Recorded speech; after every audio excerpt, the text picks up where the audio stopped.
I just turned 24 this past weekend, and so in celebration and honor of that, we are going to talk about 24 things I had learned and biggest insights, perspective, mindset shifts that I have discovered and adopted through my 24 years of living. So let's get into it. Okay, number one of the 24, people can only meet you and connect with you as deeply as they've met and connected with themselves. So this is to say, don't expect a deep relationship with someone who is superficial and lives a superficial life. Number two, no job, no title, no person, no partner, no thing can make you into the person that you want to be. Yes, professions, jobs, careers can be a part of the person that you want to be. But the person that you want to be can't depend on something external to you. That is just a recipe for failure. The confidence, the glow up, the status, the self-esteem that you think is attached to something external to you is false. It's a figment of your imagination. That has to come from within, regardless of your external circumstances. Number three, life is way more fun when you're not concerned with who or who doesn't like you. Point blank, period.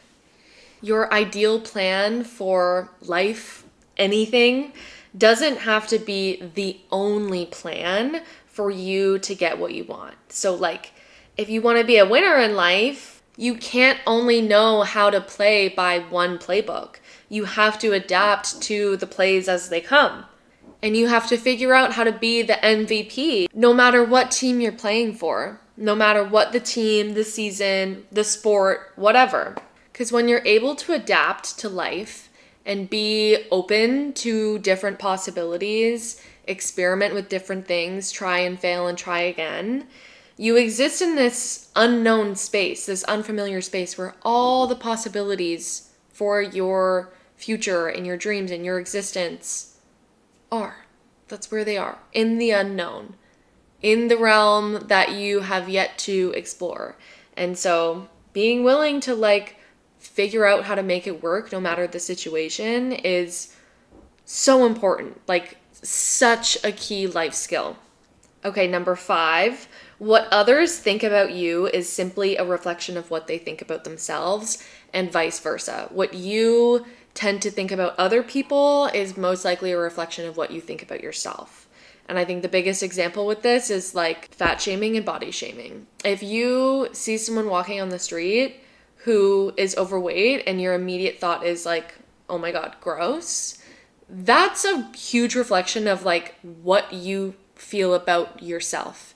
And anytime you don't feel confident in your body, anytime you see extra weight on your body, and it doesn't even have to be that. It's just if that's where your mind is going the second you see another human being just minding their own business, where is your mind fixated on? What are you giving your energy and attention to? Because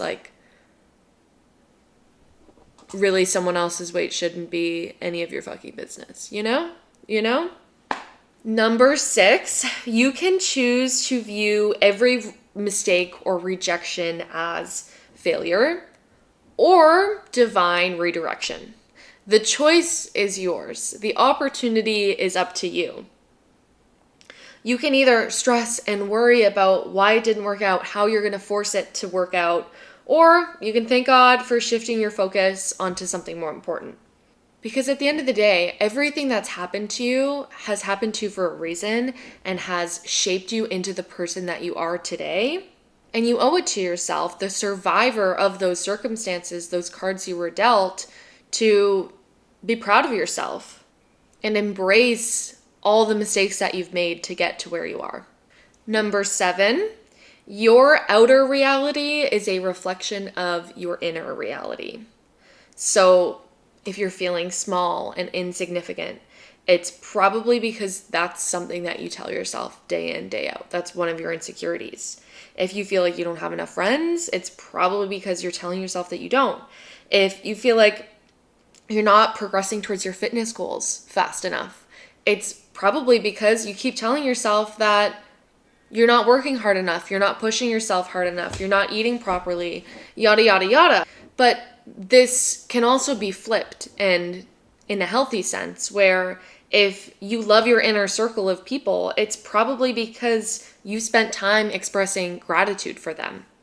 If you love life and you feel confident and you have self-esteem, it's probably because you talk to yourself nicely and you let yourself enjoy things. Because if you want your life to shift, if you want to live your life differently, you need to talk to yourself in a different way to mirror the results that you're looking for. Number 8, you'll never know until you try, and the wisdom, clarity, and certainty that you gain from trying and failing is worth far more than protecting your pride and never trying to begin with. Number 9, people may gossip about you, sure, but nobody really cares at the end of the day. And time is your most valuable resource, right? And so if people want to waste their most valuable resource gossiping about you, let them. Because everything's energy, positive or negative. And if they're giving you their energy, their most valuable form of energy, that's going to fuel you in some way, shape, or form. Number 10, everything is energy. Life is sustained by energy. What you feed with your energy is what survives. Feeding your eating disorder with energy, it's going to survive. Feed your compassionate mindset, intuitive eating practices, and mindful consumption with your energy, that is what's going to survive. Number 11, you are your biggest critic. Most of the flaws that you see, others aren't going to think twice about. So loosen the grip on your perfectionist standards, relax, chill, just try your best because most of the time that's good enough. Number 12, life is more enjoyable when you focus on how much fun you can have instead of how productive you can be. Number 13, just because it's unconventional doesn't mean it's impossible. Number 14, don't take advice from anyone who isn't where you want to be in life. Number 15, healthy habits can easily become self-sabotage, punishment, and unhealthy when using it as an excuse to ignore or justify unhealthy habits. For instance, running to burn off excess calories that you ate, or justify overindulging, overconsuming, gorging, binging after your run or exercise. Number 16, just because someone's an adult doesn't mean they're mature or have more wisdom than you, or are going to respect you, or are deserving of respect from you.